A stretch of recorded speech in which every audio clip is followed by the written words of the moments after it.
오늘도 우리 주님의 말씀의 은혜와 기도 응답의 은혜가 넘치시기를 소원합니다. 함께 묵상하실 말씀은 역대하 3장 1절과 2절 말씀입니다. 같이 말씀을 읽겠습니다. 솔로몬이 예루살렘 모리아 산에 여호와의 전 건축하기를 시작하니 그곳은 전에 여호와께서 그의 아버지 다윗에게 나타나신 곳이요 여부스 사람 오르난의 타작마당에 다윗이 정한 곳이라.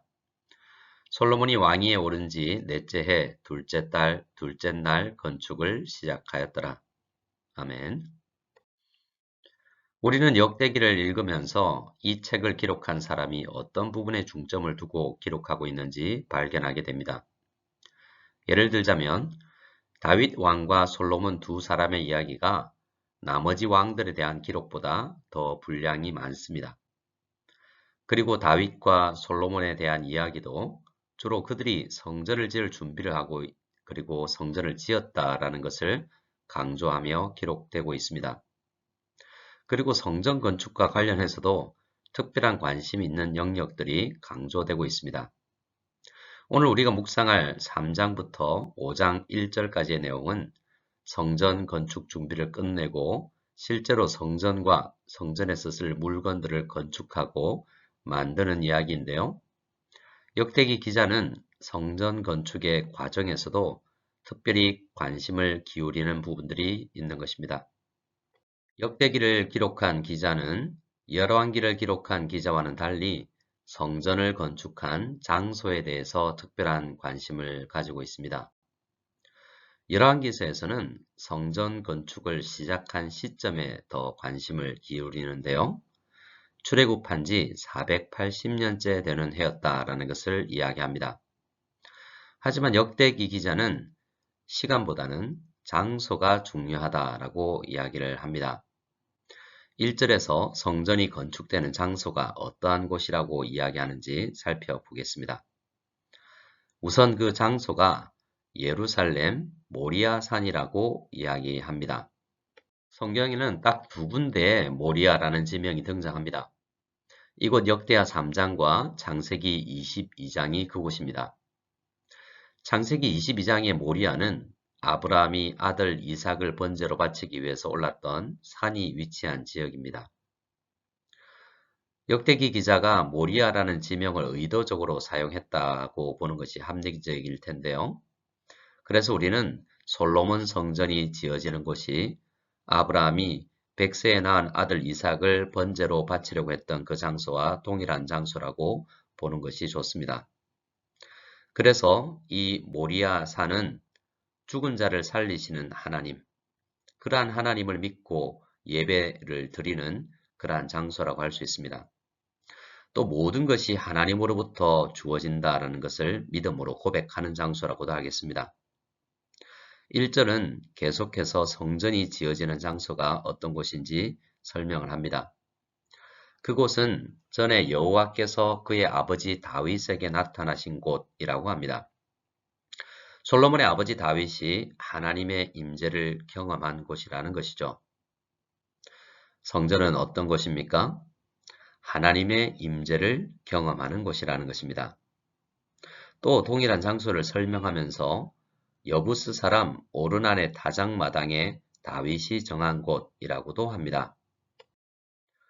여부스 사람 오르난의 타작마당이 어떤 곳일까요?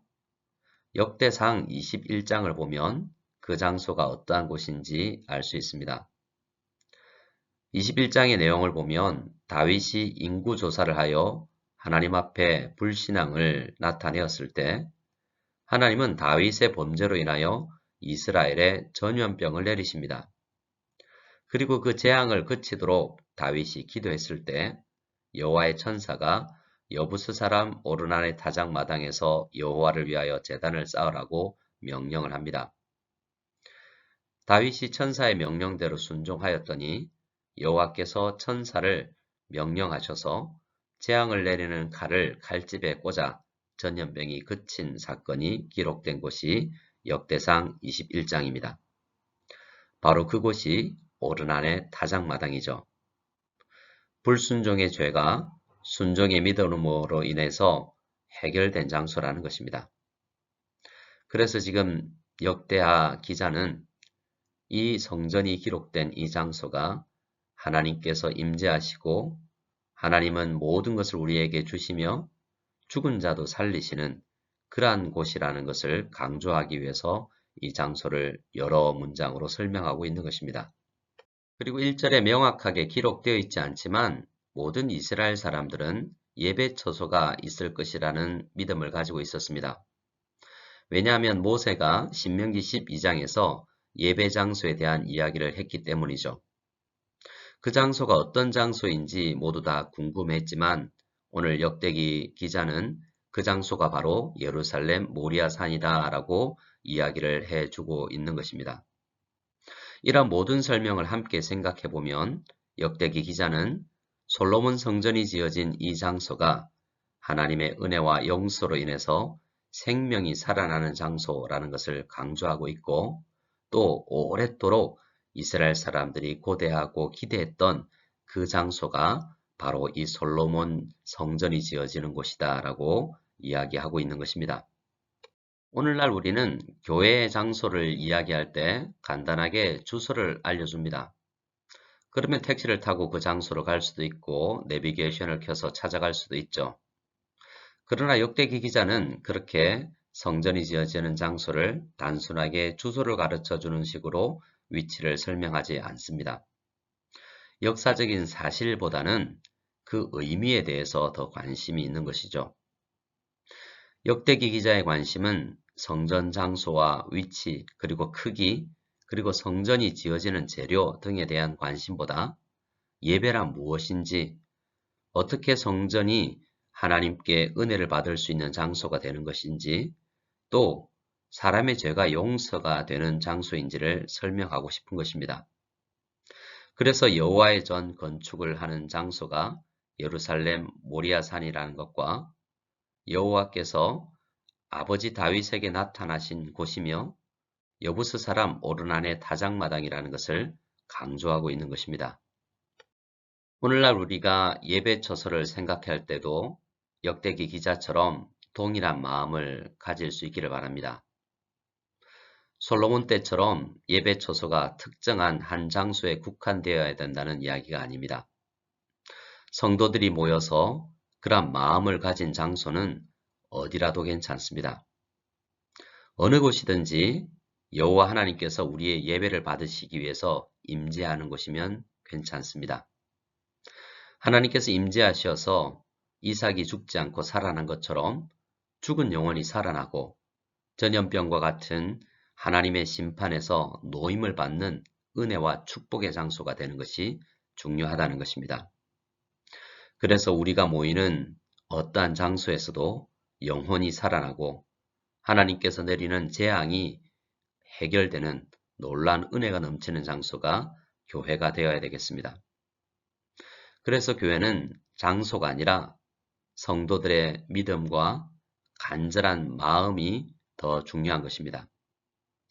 앞으로 우리가 옮겨가게 될 예배 처소에서 많은 사람들이 죄 용서함을 받고 죽은 생명이 복음으로 살아나는 일들이 많이 생겨날 수 있도록 우리는 기도해야 하겠습니다. 2절을 함께 묵상하고 오늘 말씀을 마무리하겠습니다. 3절에서 17절 말씀은 성전의 구체적인 치수와 재료 그리고 그 형상이 의미하는 바를 간략하게 설명하는 내용인데요. 각자 묵상해 보시기 바랍니다. 역대기 기자는 솔로몬 왕이 성전을 건축하기 시작한 날짜도 간략하게 소개를 합니다. 솔로몬이 왕위에 오른 지 넷째 해 둘째 달 둘째 날이라고 밝히고 있는데요. 조금 이상하지 않습니까? 왜 솔로몬은 왕위에 오른 첫 해에 성전을 건축하지 않고 넷째 해가 되어서야 건축을 시작했을까요? 어떤 사람들은 솔로몬의 초기 왕정 3년간은 성전을 짓는 것에 소극적이었다라고 이야기를 하기도 합니다. 하지만 우리는 성전을 건축하는 일이 보통 일이 아니었으므로 비록 아버지 다윗이 많은 준비를 했다고 하지만 솔로몬 자신도 3년간 더 준비를 했어야 했다고 설명하는 것이 말씀의 흐름과 더 일치하는 해석이라고 하겠습니다. 솔로몬이 성전을 완공하기 위해서 준비를 했던 오랜 기간이 있습니다. 아버지 다윗이 준비했던 기간과 합친다면 더 오랜 기간 기도하며 준비를 했던 것입니다. 요즘 우리도 새로운 장소 이전을 위해서 기도하고 준비하고 있는데요. 솔로몬의 준비와 다윗의 준비와 비교할 바가 되지는 않겠지만 우리도 많은 준비가 필요합니다. 특별히 마음의 준비와 기도의 준비가 필요합니다. 우리 무성연합교회 성도님들은 앞으로 우리가 모일 장소를 위해서 더 많이 기도해 주시기 바랍니다. 다윗과 솔로몬을 생각하면서 우리가 어디에 모이든지 그 장소가 생명이 살아나며 그 장소가 하나님의 임재가 넘치는 귀한 믿음의 장소, 예배의 장소가 되게 해달라고 간절히 기도하시는 우리 모두가 될 수 있기를 소원합니다. 함께 주기도문 드리겠습니다.